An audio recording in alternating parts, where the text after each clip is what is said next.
नमस्कार, राज की बात में आपका स्वागत है। राहुल गांधी और प्रियंका वाड्रा ये दोनों से ही कांग्रेस संभल नहीं पा रहा है। जहां चुनाव है वहां भी कांग्रेस के अंदर के अंतर्कलह को सुलझाने में राहुल गांधी भी पूरी तरह से नाकाम रहे हैं और प्रियंका वाड्रा भी जब मैदान में उतरी तो उनकी भी बेइज्जती हो गई, उनसे भी माना नहीं गया क्योंकि इन दोनों के वादों पर भरोसा नहीं है। राहुल गांधी जिन कभी भी किसी कांग्रेस के विवादित मुद्दे पर सामने आए हैं उसमें उन्होंने कंफ्यूजन क्रिएट किया है और कुछ लोग कांग्रेस छोड़कर बाहर चले गए क्योंकि इनके ऊपर भरोसा नहीं रहा है। चाहे छत्तीसगढ़ चुनाव के समय में जब कांग्रेस को सीटें मिली, सरकार बनाने की स्थिति हुई तो उस समय भी राहुल गांधी ने सीएम का चुनाव किया और उस वक्त भी इन्होंने फार्मूला क्या दिया था, 2.5 साल तक 2 सीएम रहेंगे, यानी कुछ समय तक 2.5 साल बघेल रहेंगे, उसके बाद टीएस सिंहदेव रहेंगे। लेकिन आखिरकार हुआ क्या, 5 साल में परिवर्तन नहीं हुआ। टीएस सिंहदेव एक बार नहीं 3-3, 4-4 बार दिल्ली आए अपने समर्थक विधायकों के साथ, लेकिन राहुल गांधी टस से मस नहीं हुए क्योंकि उस समय तक बघेल वहां स्थापित हो चुके थे और छत्तीसगढ़ से कोयले का पैसा दिल्ली तक आ रहा था। कांग्रेस में इस बात के लिए राहुल गांधी तैयारी कर रहे थे कि फंड वहां से आ रहा है, बघेल दे रहे हैं, अगर नेतृत्व परिवर्तन करेंगे तो फिर होगा क्या। टीएस सिंहदेव अगर नए नए मुख्यमंत्री बनेंगे तो उनके साथ डील मुश्किल हो जाएगी। मध्य प्रदेश चुनाव के बाद भी वहां पर सरकार बनाने की बात आई, कांग्रेस को बहुमत मिली थी, लेकिन फिर भी हुआ क्या, ज्योतिरादित्य सिंधिया और दूसरी तरफ कमलनाथ पर राहुल गांधी का भरोसा इसलिए था कि सबसे ज्यादा फंड वही इकट्ठा कर सकते हैं और इसलिए दिग्विजय सिंह ने भी राहुल गांधी के कहने पर कमलनाथ के साथ साठगांठ कर ली क्योंकि कमलनाथ और दिग्विजय सिंह ये दोनों नेता ऐसे नहीं हैं मध्य प्रदेश के अंदर जिनके बीच डील हो सकती है। दोनों एक दूसरे के खिलाफ ही रहे हैं, लेकिन जैसे ही ज्योतिरादित्य सिंधिया को आगे बढ़ाने की बात आई दोनों एकजुट हो गए क्योंकि राहुल गांधी ने दोनों को एकजुट करने के लिए कहा था और फिर अंत में ज्योतिरादित्य सिंधिया को पार्टी छोड़नी पड़ी, भारतीय जनता पार्टी में शामिल हो गए। 1-2 उदाहरण नहीं है, कई ऐसे उदाहरण हैं जिसमें राहुल गांधी ने जो काम किया है उससे कांग्रेस का जब भी कोई ऐसा गुट सामने आता है जिनको परेशानी होती है, जिनको लगता है कि हमें तवज्जो नहीं दी जा रही है, तो वो ऐसे ही वादे करते हैं। लेकिन इतिहास में जो हो चुका है, कुछ समय पहले जो घटनाएं घटी है उसके कारण विश्वसनीयता राहुल गांधी की खत्म होती जा रही है, प्रियंका वाड्रा की खत्म होती जा रही है क्योंकि प्रियंका वाड्रा वही नेता हैं जिन्होंने सिद्धू के मामले भी इंटरफेयर किया था और नवजोत सिंह सिद्धू फिर कांग्रेस में उस पोजीशन में नहीं आ पाए। भले ही नेतृत्व परिवर्तन पंजाब में भी हुआ और वहां पर कैप्टन अमरिंदर सिंह को सीएम पद से हटाकर चन्नी को सीएम बनाया गया, सिद्धू को नहीं बनाया गया, जबकि सिद्धू को आश्वासन दिया जा रहा था। हरियाणा में पहले भी ऐसा हो चुका है जब कुलदीप बिश्नोई बार बार दिल्ली दरबार में हाजिरी लगा रहे थे और कह रहे थे देखिए प्रदेश में जिस तरीके से हुड्डा का वर्चस्व हो रहा है उस वर्चस्व को तोड़ने की जरूरत है और उसके लिए हुड्डा के इर्द गिर्द के लोगों को प्रदेश अध्यक्ष नहीं बनाया जा सकता। जब कुमारी शैलजा के प्रदेश अध्यक्ष से हटाया जा रहा था, जब उनका टेन्योर पूरा हो गया था, तो उस समय कुलदीप बिश्नोई भी लाइन में खड़े थे और प्रियंका वाड्रा से मुलाकात की, राहुल गांधी से मुलाकात की। ये उन्होंने अपने बयान में बताया था कि जब हम प्रियंका वाड्रा से मिलने के लिए दिल्ली गए तो उन्होंने कहा निश्चिंत रहो, अगली बार तुम्हें ही प्रदेश अध्यक्ष बनाया जाएगा। राहुल गांधी से मुलाकात की तो उन्होंने कहा कि आश्वासन दिया कि देखो आगे अभी परिवर्तन होना है, थोड़ा इंतजार करो, अभी कोई बड़ा कदम उठाने की जरूरत नहीं है, हम प्रदेश अध्यक्ष के चुनाव के समय आपका सपोर्ट करेंगे। लेकिन प्रदेश अध्यक्ष का चुनाव हुआ और हुआ क्या, हुआ वही जो हुड्डा चाहते थे। उन्होंने अपने करीबी उदयभान को प्रदेश अध्यक्ष बना दिया और फिर उसके बाद क्या हुआ, कुलदीप बिश्नोई ने कांग्रेस का साथ छोड़ दिया, वो भारतीय जनता पार्टी के साथ आए और उनके बेटे वैभव बिश्नोई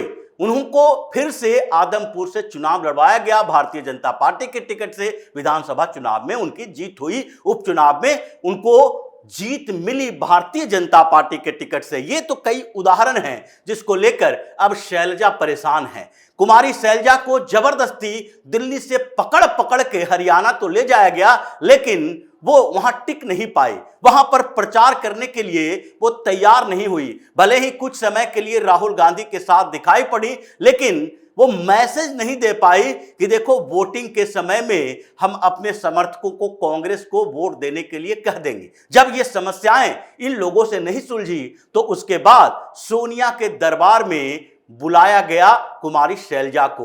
वोटिंग से पहले सोनिया गांधी के साथ कुमारी शैलजा की मीटिंग हुई, लेकिन वहां भी सोनिया गांधी को शर्मसार होना पड़ा। क्यों? क्योंकि उन्होंने राहुल गांधी को जिम्मेदारी दे रखी है। और जब शैलजा से बात हुई तो उस मीटिंग के दौरान शैलजा ने 3-4 सवाल किए और उन्हीं सवालों के कारण सोनिया गांधी की बेइज्जती हुई, वो शर्म से लाल हो गई। क्यों? क्योंकि सोनिया गांधी पहले यही कह रही थी कि सीएम की बात बाद में कर लेंगे, क्योंकि सीएम पद के दावेदारी पहले ही कुमारी शैलजा ने जता दी थी और उन्होंने यह भी कहा था हरियाणा का विधानसभा चुनाव होना है, हम सांसद हैं लेकिन फिर भी विधानसभा चुनाव लड़ना चाहते हैं। क्यों? क्योंकि विधानसभा चुनाव लड़ेंगे, उसके बाद देखा जाएगा जीत के बाद कि हम लोकसभा की सीट रखें या विधानसभा की सीट रखें। अब इसमें हुड्डा के पूरे गुट को परेशानी होने लगी कि क्या कुमारी शैलजा को अगर विधानसभा का चुनाव लड़ाएंगे तो फिर उनकी सीएम पद की दावेदारी बढ़ नहीं जाएगी, वो फिर लोकसभा की सीट नहीं रखेंगी, क्योंकि वो चाहती हैं कि वो हरियाणा की पॉलिटिक्स करे, केंद्र की राजनीति नहीं करे, बल्कि उन्हें छत्तीसगढ़ का प्रभारी बनाया जा रहा है, अलग अलग जगह पर भेजा जा रहा है, उसी तरीके से जैसे कि ज्योतिरादित्य सिंधिया को महाराष्ट्र भेज दिया गया था, उसके बाद पश्चिमी उत्तर प्रदेश का प्रभारी बना दिया गया था। लेकिन वो तो मध्य प्रदेश की राजनीति करना चाहते थे और उन्हें मध्य प्रदेश से दूर भेजा जा रहा था। ये उदाहरण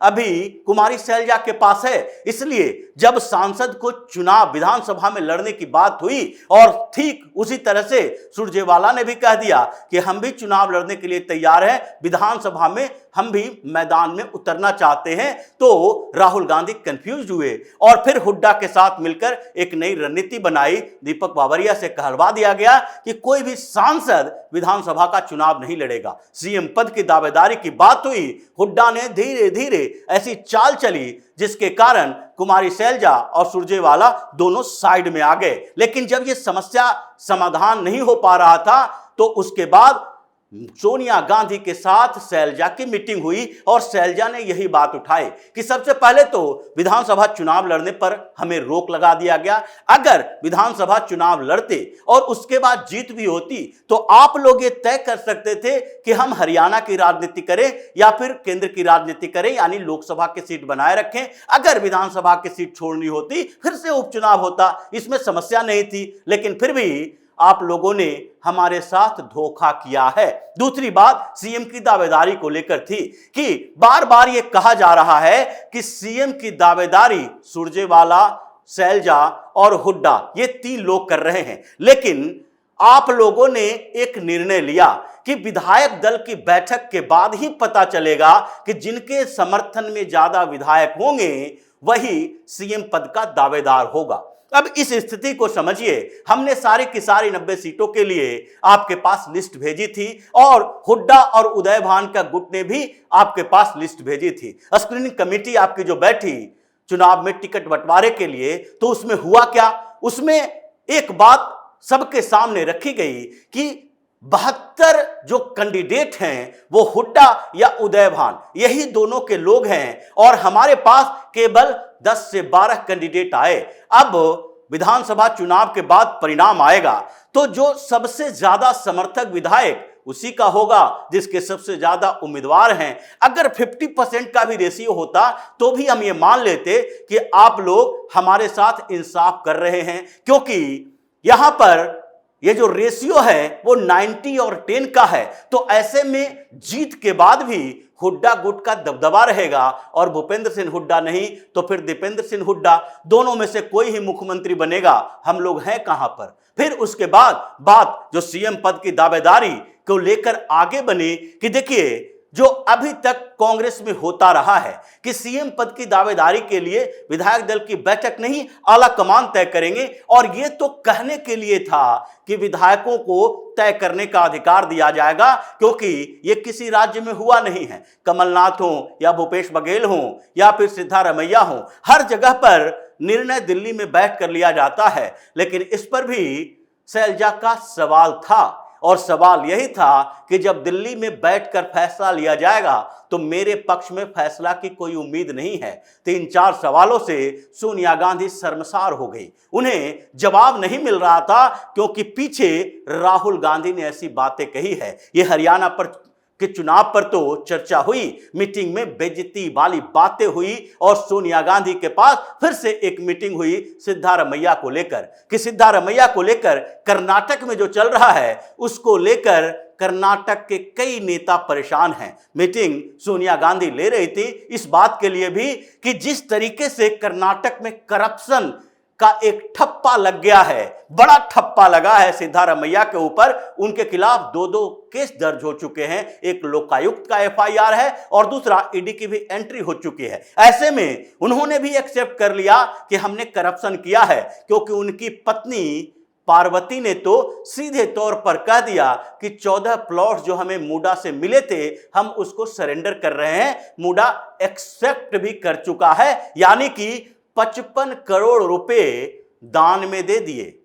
उसका जो मार्केट वैल्यू अभी है वो 55 करोड़ रुपए का है। सिद्धारमैया ने 55 करोड़ रुपए गिफ्ट करके फिर से सीएम की कुर्सी बचा ली है। लेकिन लोग बेवकूफ नहीं हैं। वहां पार्टी के नेता इस बात की मांग कर रहे हैं कि अगर कांग्रेस का शीर्ष नेतृत्व इस तरह के करप्शन के मामले में पूरी तरह से साथ देगा तो फिर यहां पर जो परसेप्शन बन रहा है कि कांग्रेस का दूसरा नाम करप्शन हो गया है, उससे हम कैसे लड़ेंगे। इसलिए इनफाइटिंग तो कर्नाटक में पहले से भी थी, और जब ये सिद्धारमैया का 55 करोड़ रुपया जब्त हो गया उससे उस समस्या का समाधान नहीं हुआ। इसलिए सोनिया गांधी वहां भी बैकफुट पर, यानी कि बीमार सोनिया गांधी को राहुल गांधी और प्रियंका वाड्रा ने अपने निकम्मेपन के कारण फिर से बिस्तर से उठाकर मीटिंग में धकेल दिया और वहां भी बेइज्जती करवाई है। जिस तरीके से 10 जनपद में बैक टू बैक मीटिंग चल रही है उससे तो यही लगता है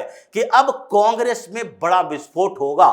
कर्नाटक, तेलंगाना या हिमाचल प्रदेश नहीं, हरियाणा और जम्मू कश्मीर दोनों जगह जो चुनाव हो रहे हैं वहां भी विस्फोटक स्थिति है। महाराष्ट्र में जहां अघाड़ी का गठबंधन है वहां भी विस्फोटक स्थिति है। और फिर अघाड़ी के गठबंधन की बात जब महाराष्ट्र की हो रही है तो वहां देखिए सीएम के 3 दावेदार खुलेआम बोल रहे हैं। नाना पटोले एक तरफ, दूसरे तरफ पृथ्वीराज चौहान और तीसरे तरफ बाला साहब थोराट। ये तीनों खुलकर बोल रहे हैं हम सीएम के दावेदार हैं। और चुनाव की घोषणा से पहले ही कांग्रेस 3 गुटों में बटी है। झारखंड में हंगामा इस कदर बढ़ा है कि आजकल झारखंड मुक्ति मोर्चा के साथ भी गठबंधन सही तरीके से नहीं चल पाएगा। और पहले ही कांग्रेस के कई विधायक जो वहां पर हैं वो करप्शन में फंसे हैं। उसके कारण कांग्रेस के अंदर ही गुटबाजी तेज हो गई है। मतलब सोनिया गांधी के एंट्री के बावजूद समस्या का समाधान नहीं हो रहा है। सिद्धारमैया का 55 करोड़ जब्त करवा के भी कोई समस्या का समाधान कर्नाटक में नहीं हो रहा। और सोनिया गांधी मैदान में उतरने के बाद एक दिन में 3 मीटिंग में 3 बार बेइज्जत होकर रह गई। तो इसी तरह की खबरों के साथ फिर से हाजिर होंगे। तब तक के लिए बने रहिए हमारे साथ और देते रहिए हमें सहयोग, ताकि इसी तरह की खबर हम आपके लिए लाते रहें। धन्यवाद।